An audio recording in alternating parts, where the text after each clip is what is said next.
자, 이제 교재 4-91페이지 보시면 조직 변경에 대한 이야기가 나와요. 조직 변경. 그중에 이제 첫 번째가 법인 전환이에요. 법인 전환. 실무에서도 엄청 많은 거예요, 여러분들. 개인 사업자로 시작한 거죠. 개인 사업자.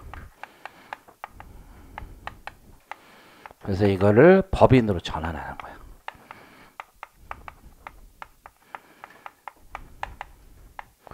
그럼 법인 전환하면 두 가지 방식이 있어. 두 가지 방식. 하나는 사업 양수도를 하는 방식. 또 하나는 현물 출자하는 방식.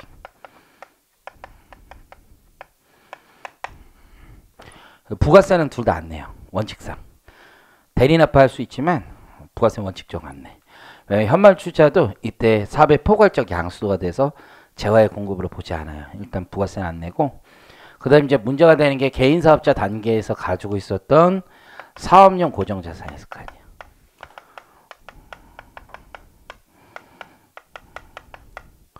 이 사업용 고정자산에 대한 양도소득세가 문제가 되는 거죠. 양도소득세.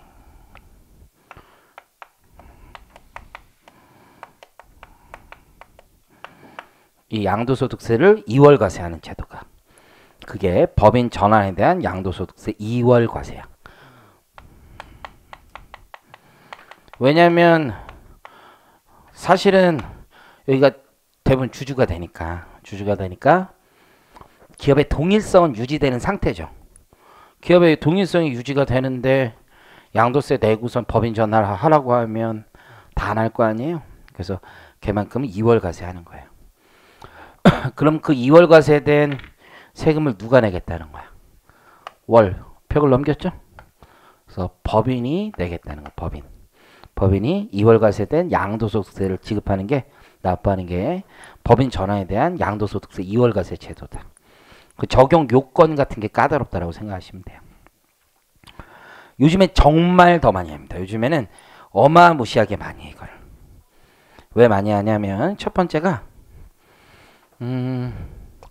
이거는 뭐 지방세 특례 제한법에 있는 거니까 좀 작년에 엄청 많이 했고 지금도 많이 하고 있는데,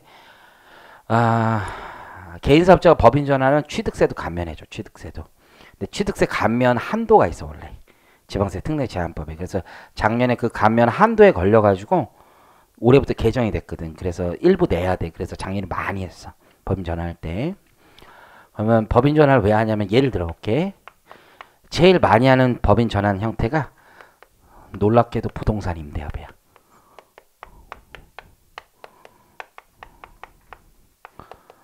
제일 많이 하는 형태가 부동산 임대업이야. 왜냐면 부동산 임대업을 하면은 성실사업자가 돼. 성실사업자. 개인 사업자들. 경비를 빼먹을 수가 없어. 법인 전환하면, 법인은 원래 그냥 성실사업자에서 증빙을 다 입증받지 못하지. 할 필요가 없거든.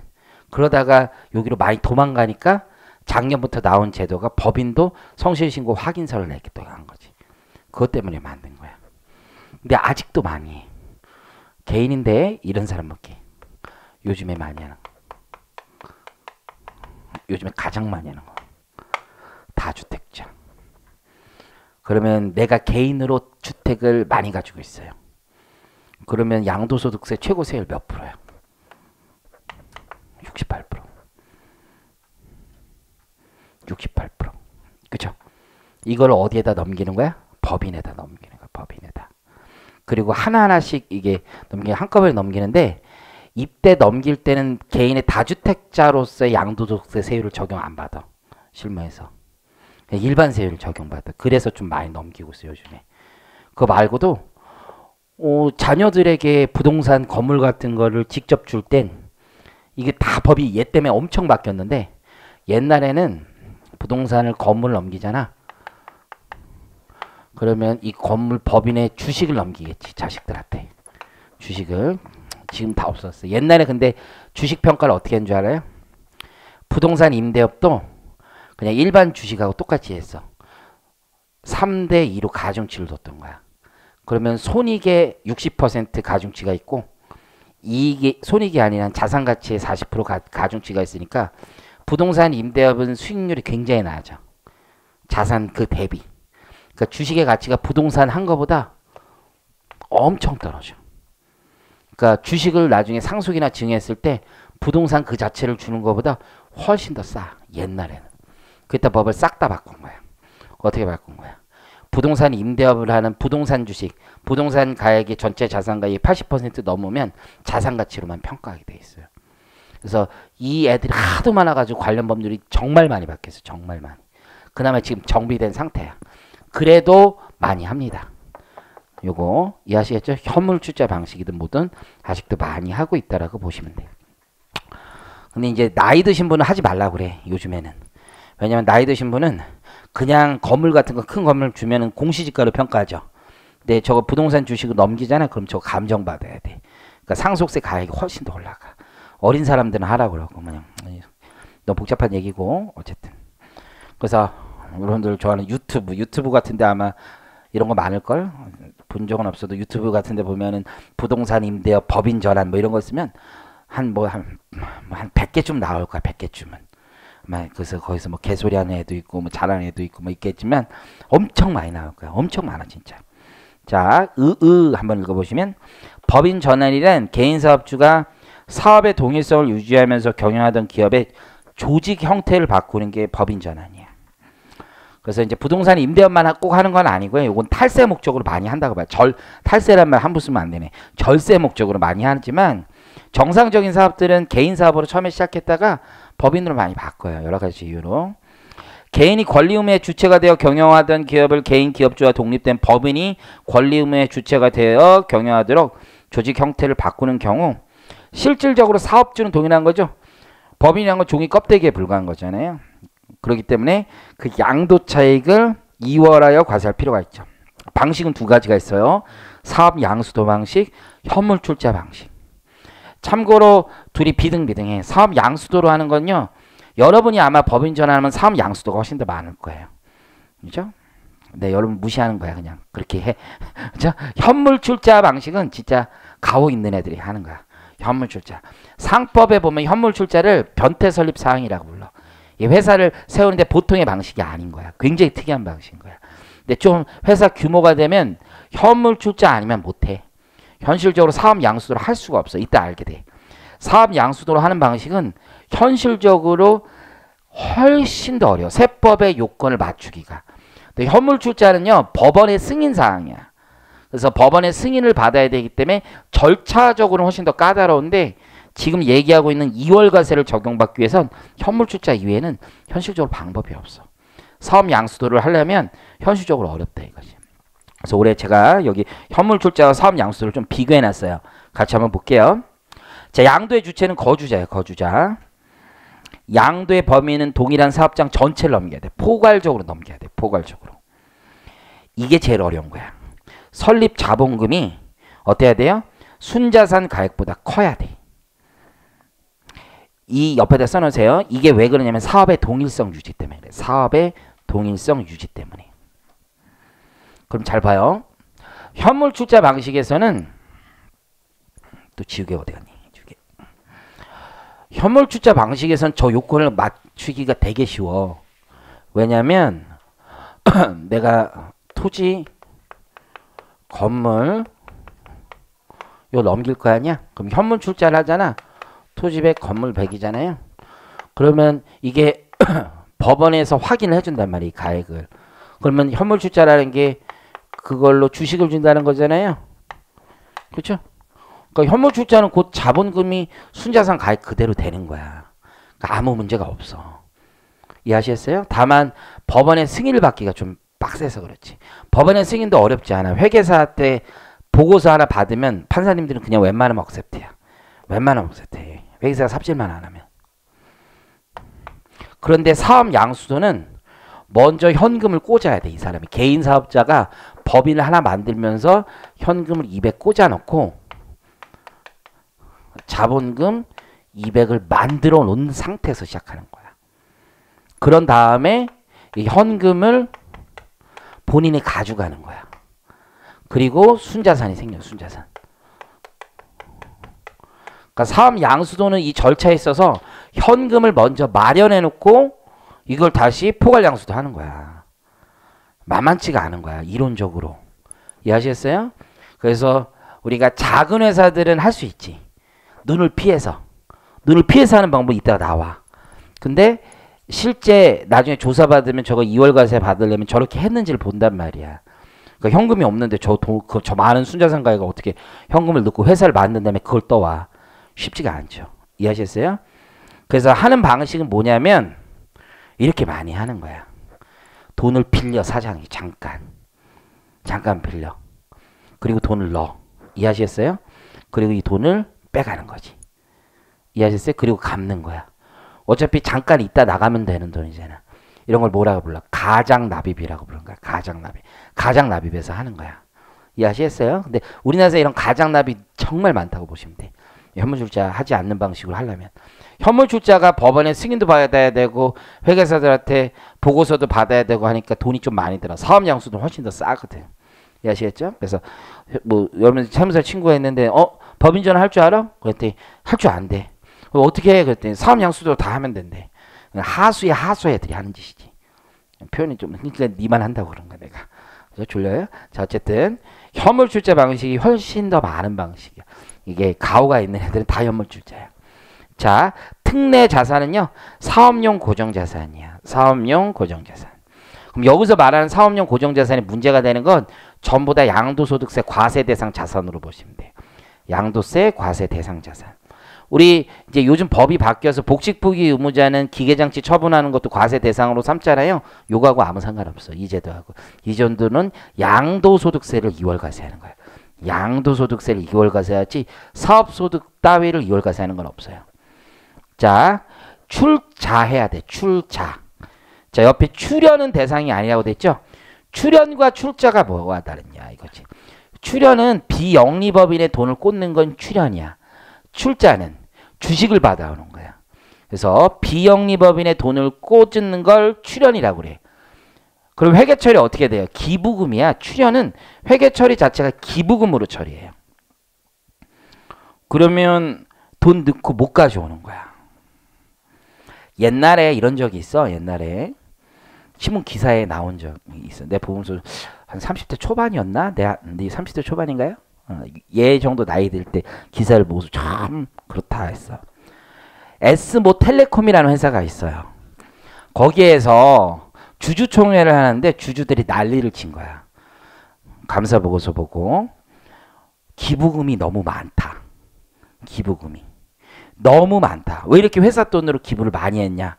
그래서 기사 나온 게 주주 무한 이기주의 이제 멈춰야 뭐 이런 식으로 나왔어. 왜 주주들이 회사가 좋은 일을 하는데 이렇게 난리를 치냐. 기부했다는데. 그래서 기자들이 엄청 욕을 하더라고. 근데 그 이면엔 뭐가 있었냐면 주주들이 더 똑똑한 사람이었지. 기부금으로 처리한 내용이 뭐냐면 S모텔레콤 그룹이 있는 거 아니야. 지금 이혼하셨나? 모르겠는데 거기 분이 관장님으로 계신다. 관장님. 비영리법인. 거기다 돈을 왕창 꽂아준 거야. 공익법인이라고 하지만 실질은 개인의 사주의 일가에 속하는 것이라고 볼 수도 있지. 그게 출연이야. 출연. 이렇게. 그러니까 회계처리가 기부금이 된다고. 이해하시겠죠? 이제 그런 거지. 내가 네 나이 때 그거 보면서 참 깊이 생각했던 거예요. 지금. 자 그만할게요. 자 보시면 그래서 출자와 출연은 달라. 대법원 판례도 이게 아주 문제로 삼은 적이 있고 뒤에 보게 될 거예요. 자 방법 나와 있죠. 현물출자는 대신에 법인으로 전환하는 방식의 현물출자만 얘기하는 거기 때문에 기존에 법인이 있는데 거기다 현물출자하는 건 안 되는 거야. 보시면 기존 법인의 현물출자는 말고 개인이 법인 형태로 전환하면서 현물출자하는 방식이에요. 자 오른쪽에 사업양수도는요. 법인을 설립을 먼저 해놓는 거야. 그런 다음에 인수하는 거야. 몇 개월 이내? 3개월 이내. 그러니까 3개월 안에 돈이 다 움직여야 되는 거야. 쫓아오시겠죠? 자 업종은 소비성 서비스업을 제외하고는 다 돼. 그래서 부동산 임대업도 다 되는 거야. 소비성 서비스업 빼고는 다 돼요. 자 그러면 그 요건에서 가장 중요한 게 2항에 나와 있는 건데요. 거기 사업 양수도 대상의 순자산 가액이 신설법인 형태로 그대로 유지가 돼야 돼. 법인의 동일성이 유지되라고 했으니까 일부 자산이 법인 전환 과정에서 빠져나가면 안 된다는 뜻이에요. 그 회계 처리를 한번 같이 볼게요. 제가 사례 만든 건데 한번 볼게요. 그러면 한번 봐봐. 법인을 먼저 설립해서 보통 사업 양수도 형태로 이렇게 하는 거지. 현금 넣고 자본금 넣었어. 사업 양수도를 하는데 일단 돈을 안 줘. 미지급금 달아. 여러분 실무에서도 다 미지급금 달아놓을 거야. 근데 순자산가액이 100이야. 이해하시겠죠? 미지급금 100 달아놨어. 그리고 현금 80을 내보내겠지. 그럼 돈이 모자라잖아. 그 20은 뭐로 주는 거야? 지금 순자산 일부를 주겠죠. 뭐 일부 자산을 팔아야 될 거야. 일단 떠 안은 다음에 매각해야지 현금 100을 다 채워줄 수 있잖아요. 이론적으로. 그렇죠? 그래가지고 순자산 가액이 자본금보다 적으면 사업의 독립성이 유지가 될 수가 없어. 쫓아오시겠습니까? 그래서 거기 보시면 단돈 1원이라도 모자라면 안 돼. 법조문에 따르면 1원이라도 모자라면 안 돼. 그래서 참고로 현물 출자할 때도요. 돈을 조금 같이 넣어. 약간 모자랄 수가 있어. 이게 평가 때문에. 그래서 몇백만 원 정도 같이 넣고 한다라고 보면 돼. 쫓아오시겠죠? 거기 보시면 그래서 옆에 한 번만 적어봐요. 만약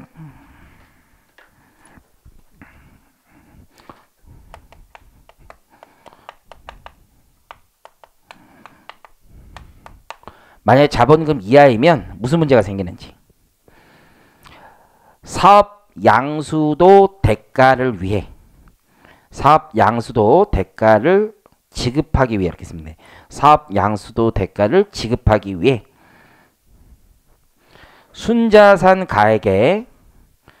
순자산 가액의 일부가 유출될 우려가 있는 거지. 일부가 유출될 우려. 본인 써놨어요? 아, 파란색으로 있어요? 또 쓰라고. 또 써. 그래서 순자산 가액의 대가 지급을 위해 일부가 유출될 수밖에 없어. 또 써, 또 써. 이 말이 가장 중요한 거야, 이게. 자기 손으로 100번쯤 써봐. 이 말 보이면 교수님이 이 제도를 정확히 안다고 알아. 그래서 단순히 거기다 크다 작다 얘기 아니라 적용 요건에서 가장 중요한 거예요. 이게 적용 요건에서 2월과세 적용받기 위한 가장 중요한 요건이라고 보시면 돼요. 그러니까 이게 실무적으로 적용받기 위해서는 타이트한 거야. 사업 양수도는 돈이 마련돼야지만 할 수 있는 거고요. 사업 양수도 아닌 형태는 어떻게 하는 거야? 현물 출자 형태가 훨씬 더 깔끔한 거지. 자, 현물 출자 있죠? 거기 밑에 대본 판례 아주 중요한 판례인데요. 출자는 출연과 본질적으로 다른 개념으로서 재산을 출연하여 의료법인을 설립하고 자산과 부채를 의료법인에 포괄적으로 양도한 경우 2월과세 적용 못 받는 거야. 그래서 우리가 의료법인, 개인사업자인 병원이 의료법인 재단 같은 걸 만들어요. 의료법인 재단은 비영리법인이야. 그럼 자기가 주식을 받아오는 게 아니에요. 그건 출연한 거예요. 출연. 출연했을 때 양도소득세 2월과세는 적용되지 않습니다. 이해하시겠죠? 그래서 의료법인 만드는 판례 저하고 한번 예전에 배웠어요. 양도소득세에서 중첩적 채무인수 이런 거 할 때 배웠던 기억이 있을런가 모르겠네. 그래서 그거하고도 연결이 되는 거죠. 그럼 순자산 가액은 현물 출자할 때 특히 더 중요하긴 한데요. 평가하는 거야. 평가. 시가로 평가하는 거야. 그래서 시가 평가한다. 그러면 이걸 떠아는 법인은 새로 장부가액에 뭐가 들어오는 거야? 시가로 들어오는 거야. 그러니까 양도세 문제가 생기는 거죠. 양도세는 누가 내는 거예요? 법인이 내는 거야. 법인이. 이해하시겠죠? 개인이 내지 않고 법인이 법인이 어디 갔어? 법인이 낸다라고 보시면 돼. 2월하여 과세하는 거니까. 그래서 과세 특례의 내용은 2월 과세예요. 그러면 납세 의무의 납부 의무의 주체가 변경되는 거잖아요. 그러니까 둘이 함께 신청해야 되는 거야. 항상 2월 과세는 둘이 신청서 반드시 함께 신청한다. 그래서 과세 특례 한번 볼게요. 그래서 과세 특례의 내용은 파란색. 개인에 대해서는 양도세를 과세하지 아니하고 이를 양수한 법인이 추후 사업용 고정자산을 양도하는 경우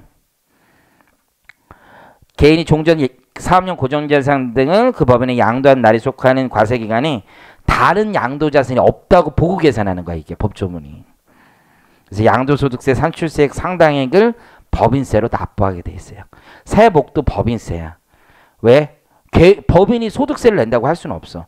납세 의무의 주체가 바뀐 거야. 세액만 2월된 것이. 쫓아오시겠죠? 적용 신청 필수적 요건이에요. 예전에 이제 그런 문제가 나왔어. 중소기업 통합 쪽에서 내가 양도소득세 신청을 했어. 근데 시가평가 잘못됐어. 그러면 10억으로 시가평가했는데 15억으로 시가가 올라간 거야. 양도소득세 2월 되는 금액도 잘못 계산된 거죠. 그렇다고 과세관청이 어떻게 한 거야? 때린 거야. 5억 차익에 대해서는 2월 과세 적용 신청한 바가 없으니까 과세해야 되겠다. 수정신고. 이해하시겠죠? 그럼 이게 과연 2월 신청이 적용되지 않는 것이냐라는 문제가 있겠죠. 우리 대법원에선 신청서 냈으면 일단은 2월 한다는 의사표시는 충분히 있다. 때문에 수정신고 하더라도 혹은 경정에서 세액이 증가하더라도 2월 과세는 그대로 적용된다는 게 대법원의 입장인 거야. 다 똑같아. 얼마 전에 이제 이런 일이 있었어. 결손금 소급 공제를 신청서를 냈는데 결손금이 오히려 증가했어. 그럼 옛날에 내가 그 X 1년에 100억의 과표가 있었는데 X 2년에 결손금이 마이너스 50억이 있었어. 그래서 50억만 소급공제 받았겠지. 근데 결손금이 30억 더 늘어난 거야. 그런 경우 결손금 소급공제 30억도 되느냐 이거지. 원래 결손금 소급공제 신청서 자체를 제출하지 않았으면 경정이 안 돼. 하지만 신청서는 제출했죠. 한 상태에서 금액만 늘어나는 건 다 되는 거야. 이해하시겠죠? 그래서 신청서 제출 행위 자체 의사표시가 중요한 거지 금액은 추후에 변경돼도 당연히 적용 가능하다. 이게 3, 4, 2차 시험에 나온 거지, 요게. 자, 오른쪽에 사후 관리 있죠? 사후 관리. 사업의 동일성이 계속 유지돼야 돼요. 일정 기간, 5년입니다. 5년. 그래서 5년 이내 승계받은 사업을 폐지하거나 50% 이상의 주식을 팔아. 그 얘기는 뭐야? 처음부터 주식을 팔라고 건물 등을 팔라고 마음 먹었는데 주식의 형태를 변경하고 곧바로 파는 거나 다름없는 거죠. 그래서 5년 이내 승계받은 사업을 폐지하거나 50% 이상 처분하면 그 사유가 속하는 날이 속하는 달의 말일로부터 2개월 이내에 과세특례 적용받은 거주자가 2월과 세액을 양도소득세로 납부합니다.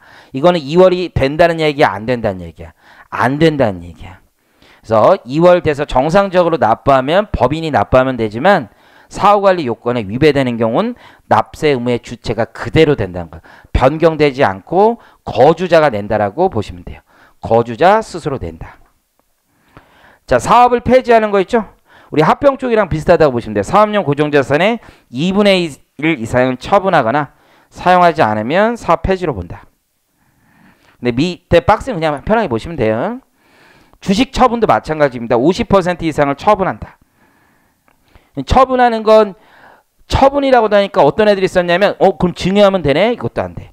그래서 무상 이전도 안 돼요. 유상 감자도 안 되고 무상 감자도 안 됩니다. 그래서 이게 아주 중요한 내용이 있고 사실은 여기에 진짜 헌법재판소까지 간 어마무시한 판례가 있어. 이게 법이 변경되면서 이게 주식 처분과 같은 사유가 2013년에 들어왔거든요. 그 전에 이제 요거 해먹었던 애들이 있는데 그 판례가 헌법재판소까지 거치고 요 근래 최근에 나왔는데 그거는 제가 이제 판례 특강 할 때 말씀드릴게요. 법리가 아주 재밌는 법리가 있어 거기에. 그래서 일단 법인전환 좀 아시겠죠? 그래서 법인전환의 핵심 중에 핵심은 몇 가지를 뽑아보면 2월과세 그 제도 자체고요. 유형을 가른 양식이고 적용 요건이 가장 중요해. 적용 요건이 가장 중요해. 근데 적용 요건에 이 문제에서는요. 여기 적용 요건에 다시 한번 가봐요. 그래서 거기 비교하는 거 잘 기억하시고 설립 자본금 아주 중요하고 다음 페이지에 그 자본금의 그 취지 잘 기억하시고 거기 적용 신청 밑에다가 거기 제가 일반적으로 써놨는데 그 적용 신청에다가 적용 요건도 써놓으세요. 적용 신청이 필수적이면 요건에다 쓰시라고 그랬어. 신청서 등이 필수적인 절차이면 요건에 쓰시는 거고 문제 필수적 절차가 아니면 적용 요건에 안 쓰는 거야. 그게 정확한 답이니까 꼭 기억을 하시고. 자 이제 94페이지 한번 가볼게요. 94페이지 중소기업 통합에 대한 얘기. 중소기업 통합 요거는 그렇게 중요하지 않아요. 뒤에 넘기고 요 따로 안 해놨고 3-2에 보면 중소기업 통합에 대한 양도소득세 2월 과세 있죠. 선생님 시험 문제도 나왔는데 뭐가 중요해요? 아까 얘기했던 거야. 수정신고 했을 때 과연 2월이 되느냐. 3-1에 있는 내용이 더 중요한 건데 그걸 응용해서 똑같이 나온 거니까 그렇게 생각하시면 돼. 자, 우리가 사업을 하다 보면 이런 문제가 있죠. 법인 간에는 서로 합병할 수 있는 제도가 있지. 하지만 개인과 법인은 합병이라는 게 없죠. 그죠? 그렇기 때문에 문제가 생기는 거야. 합병할 때 법인의 양도소득은 적격합병 요건을 갖추게 되면 과세 이연하잖아요. 근데 개인과 법인이 통합하면 그런 문제가 지금 해결할 길이 없잖아. 합병제도로 들어갈 수가 없다고. 개인과 법인이 통합할 수 있잖아. 얘 우리 둘이 이제 같이 사업하자 얘기했어. 근데 나는 개인 사업자 형태고 얘는 법인 형태야. 그럼 합병하면은 내가 자산을 양도하더라도 법인세법에 따라 적격 합병 요건을 갖추게 되면 양도소득이 과세 이연되잖아. 근데 개인 사업자는 지금 그런 제도가 없잖아. 그래서 조세특례 제한법에 만들어 놓은 제도라고 보시면 돼. 요거 아니야. 요거 아니야. 요 괜히 또 뭐, 아까 요거에서 연장이라고 보면 돼. 자, 여기 의의를 가보시면 그래서 개인이 중소기업 간 통합을 위하여 사업용 고정자산을 양도함으로써 발생하는 소득에 대해서는 통합법인이 내는 거야. 통합법인이 이를 양도하는 시점으로 늦추고 그 납세 의무자도 누구로 바뀌면 돼? 통합법인으로 변경하면 되죠. 그죠? 사실 합병도 그런 거죠. 합병도 그냥 과세 이연되는 거잖아. 근데 합병은 2월 과세라고 하지 않지. 왜 2월 과세라고 하지 않아? 합병은 납세 의무가 아예 승계되는 거잖아. 그냥 둘이 동일한 인격제로 바뀌잖아. 그렇지만 우리가 법인 전환하면 인격이 바뀌는 거 아니야. 지금 중소기업 통합도 마찬가지고. 그죠? 그러면 이때 문제는 개인 사업자가 문제가 되는 거야. 개인 사업자의 양도소득세를 안 내게 해줄 수 있는 방법을 찾는 거죠. 그래서 밑에 통합 형태에서 누구는 아예 적용 대상이 아니에요. 기업과 기업이 합병하는 경우는 대상이 아닌 거죠. 그러면 개인 중소기업 갑과 을은 통합이 될 수 있는 거죠. 둘이 통합하면서 신설 법인을 만들 수도 있는 거고. 아니면 개인의 기업과 법인 기업이 둘이 통합할 수도 있는 거죠.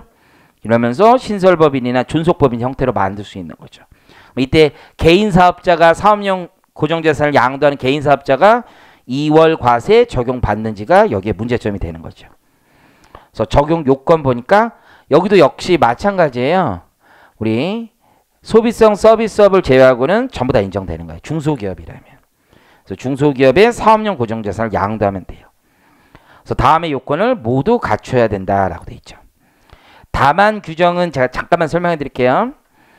설립 후 1년이 경과하지 아니한 법인의 과점주주가 경영하던 개인사업을 승계하는 것은 통합으로 보지 아니한다라고 되어 있죠. 그러면 법인 설립한 후 1년 미만 얼마 되지도 않아서 통합하는 경우라는 건 내가 뭐를 피하기 위한 요건이 될 수 있냐면 앞에 있는 거 있죠. 앞에 이거 현실적으로 법인 전환 있죠. 이거를 회피하는 수단으로 사용할 수가 있어서 이런 제도가 있어요. 그냥 편하게 보시면 돼. 그렇게 중요하지 않아. 통합의 요건이 있어요. 첫 번째 사업의 동일성이 유지돼야 돼. 이건 뭐하고 비슷한 거예요. 우리 그냥 사업을 이전했을 때 동일성이 유지돼야 된다. 합병과 비슷하다고 보시면 돼요. 물론 합병해서 사업의 동일성이 꼭 필요한 건 아니지. 왜냐하면 존속사업과 얘는 별도의 사업이니까. 주식 교부이죠. 통합법인의 주식을 교부해야 돼요. 출자 금액은 아까 보시는 것처럼 통합으로 취득하는 주식의 가액이 순자산 가액보다 커야 되는 거죠. 이거는 법인 전환의 법리하고 똑같다고 보시면 돼요. 사업용 고정자산은 거기 보시는 것처럼 유형 무형자산으로서 업무무관 자산만 제외하면 돼요.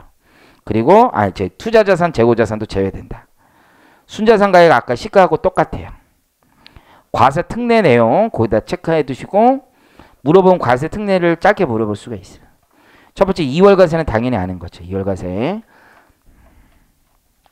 그래서 거기 2014 두 대법원 판례 있잖아요. 이게 2015년에 기출된 거예요. 14년에 나오고 한번 읽어볼게요. 세 번째 줄 양도인이 양도소득 과세 표준이나 양도소득 세액을 적게 신고하였더라도 2월 과세되는 세액은 그 사업용 고정자산 양도에 따른 양도소득세 전부이다 이렇게 돼 있죠. 그 얘기는 신청서에 미달하는 금액이라도 상관없다는 얘기인데 전부 무조건 해준다. 자, 여러분 합병했을 때도 잔존 감면기간이 남아있으면 그대로 승계되잖아요. 이것도 마찬가지라고 보시면 돼요. 2월 세액공제도 승계되잖아요. 똑같아요. 그래서 잔존 감면기간도 승계된다. 예를 들어서 창업 중소기업 감면, 창업 벤처 중소기업 감면 받다가 통합했어요. 그러면 5년 동안 받는 거잖아요. 3년째 통합했으면 나머지 2년도 받을 수 있다는 거야. 내가 2월 세액공제가 남아있었어요. 통합되면 그것도 떠간다는 얘기야. 적용 신청 역시 함께 해야 돼. 함께. 그래서 서식을 보면 한 장이야. 한 장인데 양도인도 사인하고 양수인도 사인하게 돼 있어. 둘이 같이 가서 신청하면 돼. 사후관리 5년 규정이네. 5년.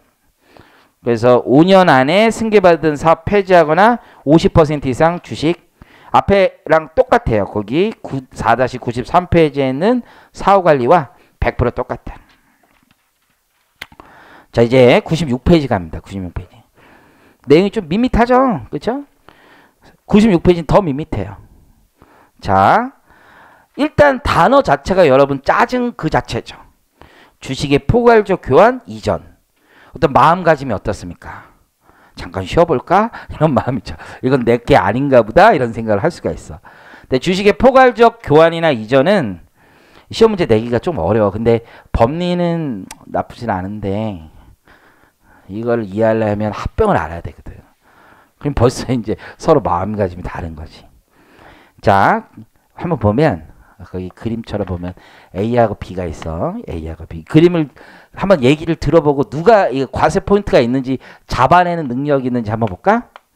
자, A법인이 있는데 포괄적 교환부터 볼게. A법인은 원래 주식 기존 주주가 있었어. 주주가 있었는데 이제 B법인도 여기에 주주가 있었겠지. B법인도 주주가 있었을 거야. 뭐 여기는 없는 거고. 근데 우리 같이 하자. 같이 하자 할 때 제일 쉬운 게 뭐야? 합병이죠. 합병. 합병은 이제 결혼하는 거랑 비슷한 거잖아. 그랬더니 얘가 이런 얘기를 하는 거야. 합병보다는 다른 방식을 좀 취하고 싶다. 왜? 그랬더니 인건비가 다르다. 우리 서로. 여기는 인건비가 굉장히 낮고 저기 높다. 같은 회사가 되면 여러 가지 불합리한 점이 있다. 그럼 이렇게 하자라고 하는 거죠. 비법인 주주들, 너희 주주들 우리로 와. 우리로. 주주로. 여기로 싹 와. 들어오고 신주를 발행한 거 아니에요? 그리고 우리가 너희를 100% 지배할게. 이렇게 하면 되잖아. 주식을 바꿔 끼는 거지. 지금 이 구조는 이해하시겠어요? 비법인의 주주들에게 이 주식이 있었던 거를 전부 다 A 주식한테 준다고. A법인한테. 지금 내가 예를 들어서 여기가 회사가 마땅한 회사가 내가 아는 회사를 이름을 또 짓긴 그렇고 S 뭐 그룹이 있어. S 혁신이라는 회사가 있어. S 혁신 맞죠? S 혁신이라는 회사가 있어. 그리고 여기 S 에너지가 있어. 이럴 수 있잖아. S 에너지 이렇게 기름 넣고 뭐 이럴 수 있잖아. 에너지. 그러니까 S 에너지의 주주들이 S 혁신한테 S 에너지의 주식을 다 준단 말이야. 그럼 얘네들한테 대가가 어떻게 들어간가? S 혁신의 주식을 준단 말이야. 이해하시겠어요? 이렇게 해서 지주회사 형태를 만들어 갈 수 있는 거지. 지금 이해가 안 돼? 아, 합병이랑 뭐가 다르냐? 아주 좋은 질문이에요. 합병은 둘이 법인이 하나밖에 없잖아. 통합이 되잖아. 근데 얘는 법인은 존속하고 있지. 각자 법인. 이해하시겠어요? 법인은 움직인 게 없어. 법인의 주주들만 움직인 거야. 아주 중요한 얘기야. 합병과 뭐가 다르냐? 다른 건 이거밖에 없어. 법인은 다 가만히 있는데 누구만 움직였어?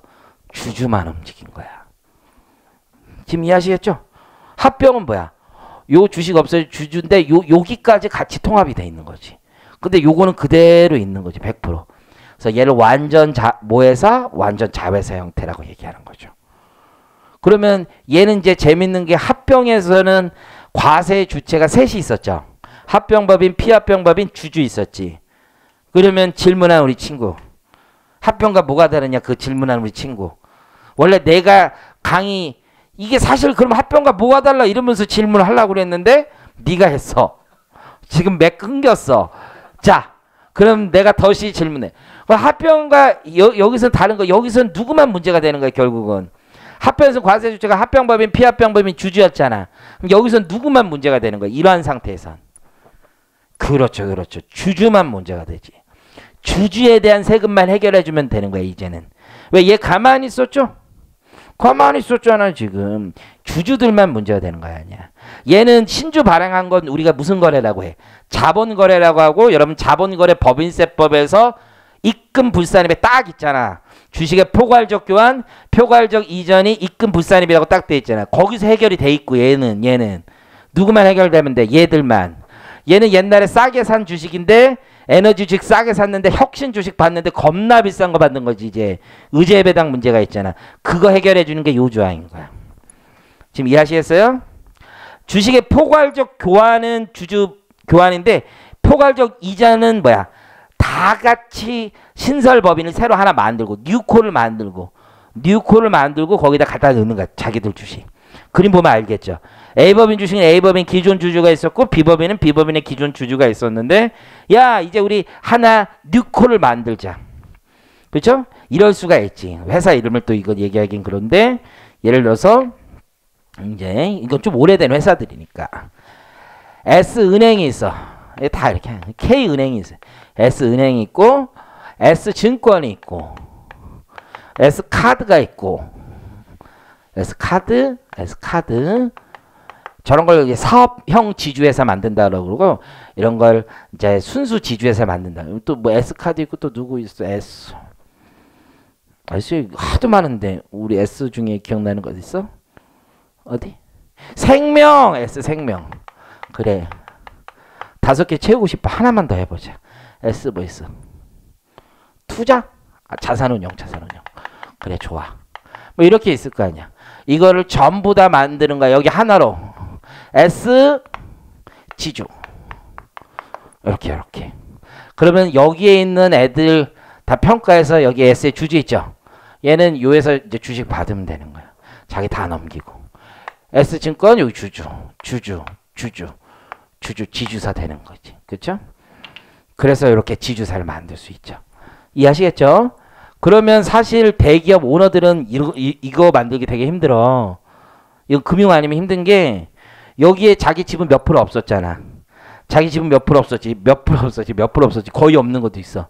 그럼 여기 지주사에 자기가 완전 오너가 되기가 생각보다 힘들어. 생각보다. 근데 이거는 내가 이거 이미 충분히 확보하고 있었잖아. 희석 태워도 그렇게 크지 않는 경우가 있어. 그래서 뭐 요렇게 하기도 하고 저렇게 하기도 해. 여러 가지 방식이 있는데 이 역시 누구만 문제가 되는 거야. 신설회사는 신주 발행이잖아. S 지주는 그 자본거래야. 얘는 가만히 있었죠. 주주들끼리 뭔 짓 한 게 무슨 상관이야. 역시 주주만 문제죠. 그거야. 그래서 거기 3-3 옆에다 주주만 문제. 진짜 무식하게. 이렇게 쓰니까 별로 바람직하지 않지만 주주만 문제가 되는 거죠. 여러분한테 딱 적정한 설명이네요.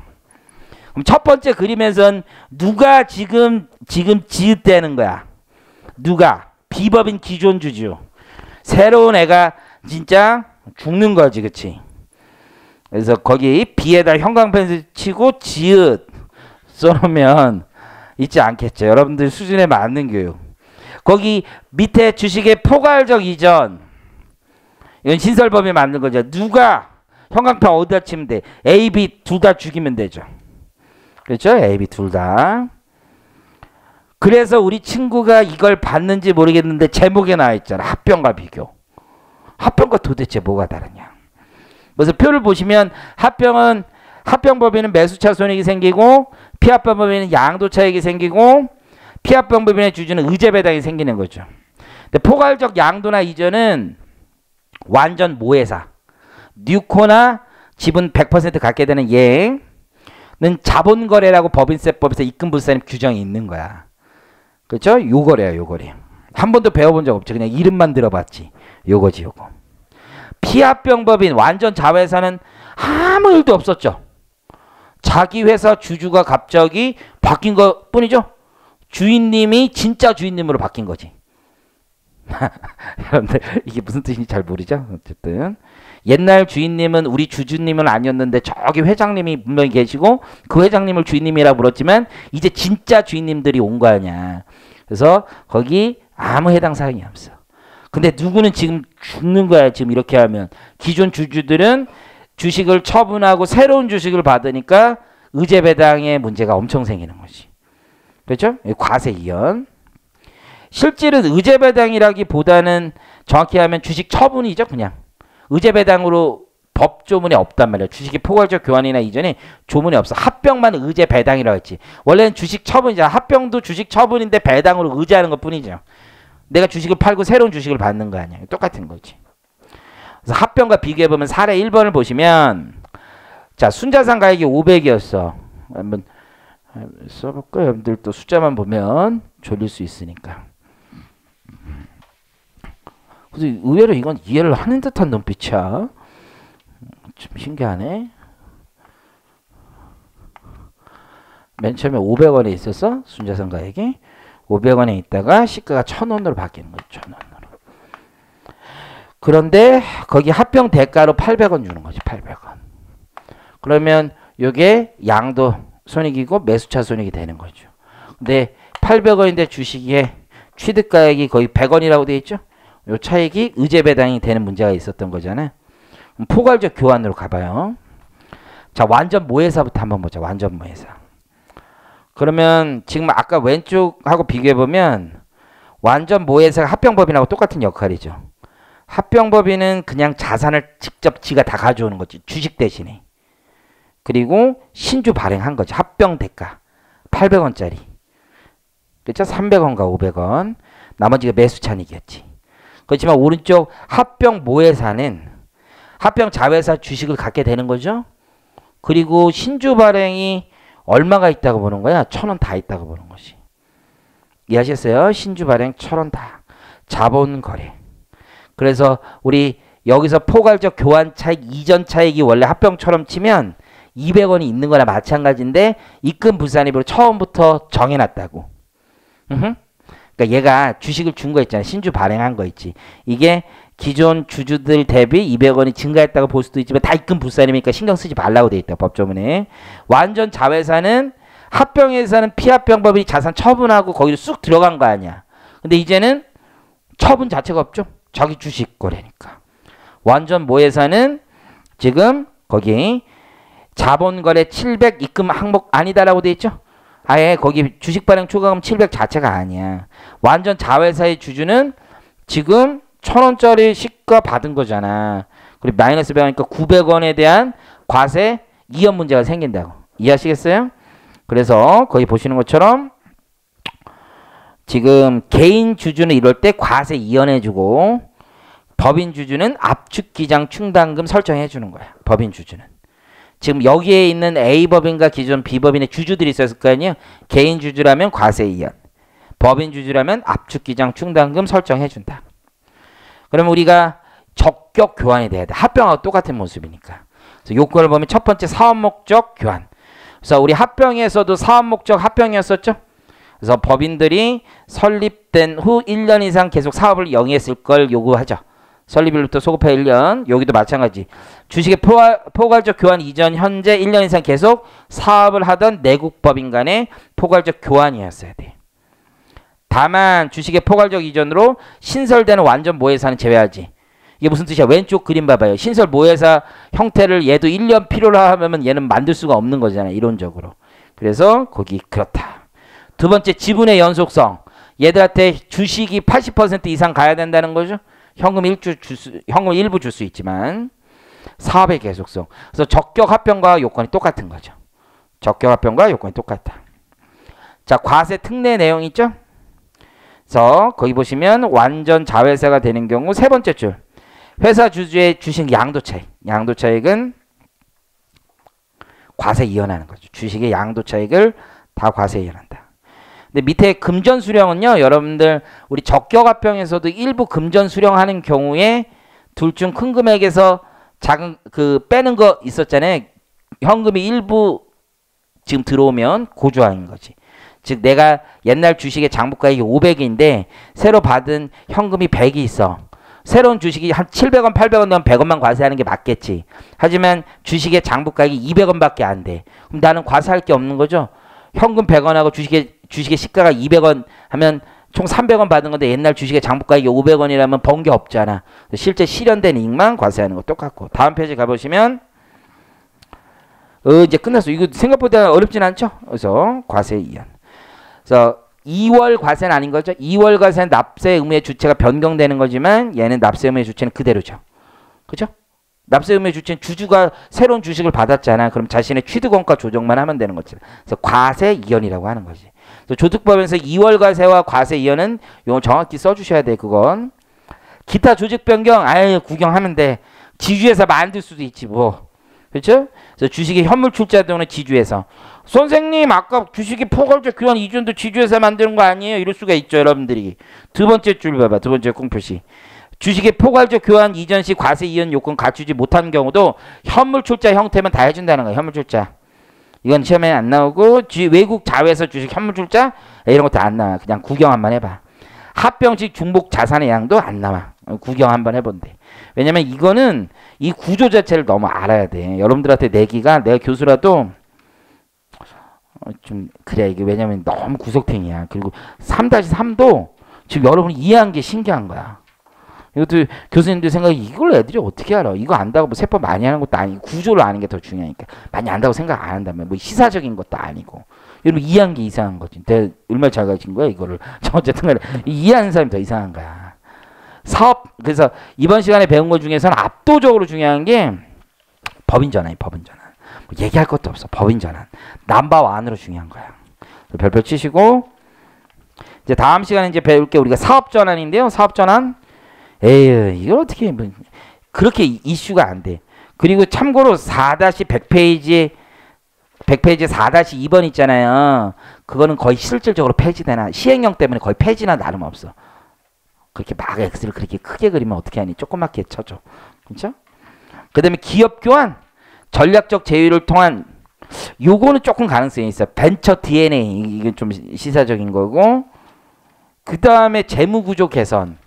내가 이것도 열심히 가르치긴 할 거야. 재무구조 개선도 열심히 최선을 다해서 할 건데 서로 비교되는 것만 잘 하시면 돼. 근데 이것도 교수님들 생각하기에 여러분이 이런 걸 어떻게 하나 이렇게 생각이 들 것 같아.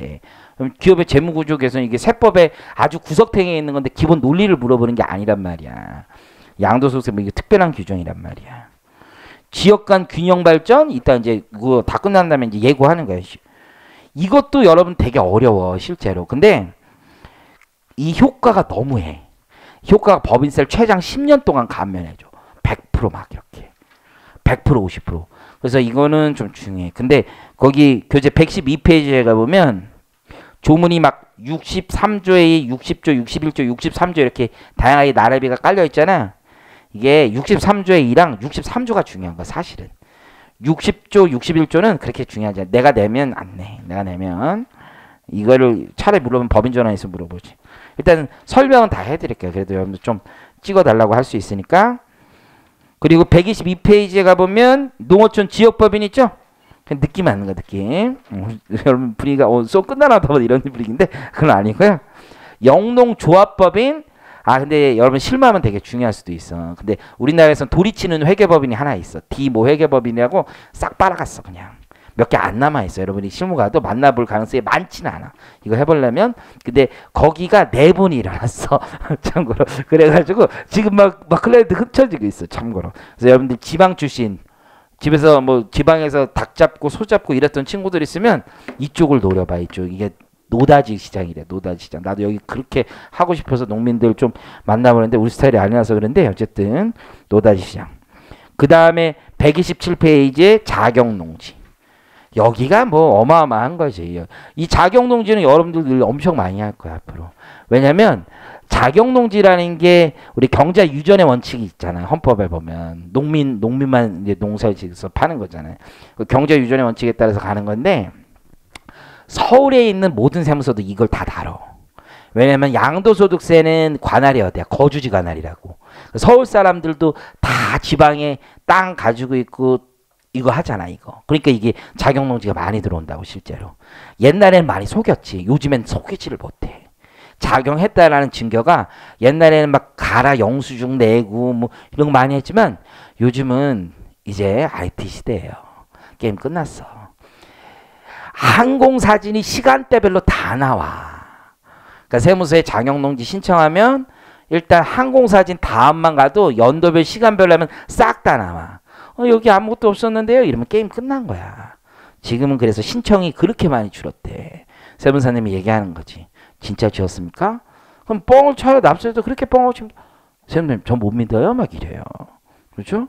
아 진짜 작용했어요. 100번 얘기해봐도 그래요? 괜찮습니다. 그러면 자료 다 가져오세요. 그러면서 한마디만 던지면 돼. 공무원들이 항공사진으로 이거 8년치를 다 볼 수가 있어요. 그러면 세무사님 그냥 내죠. 뭐 이렇게 얘기해요. 대부분. 거의 그렇다 했죠. 그래서 요분들이 뭐 청문회 나갈 거 아니면 옛날에는 다 여러분 청문회 보면 다 이거 있죠. 사람들.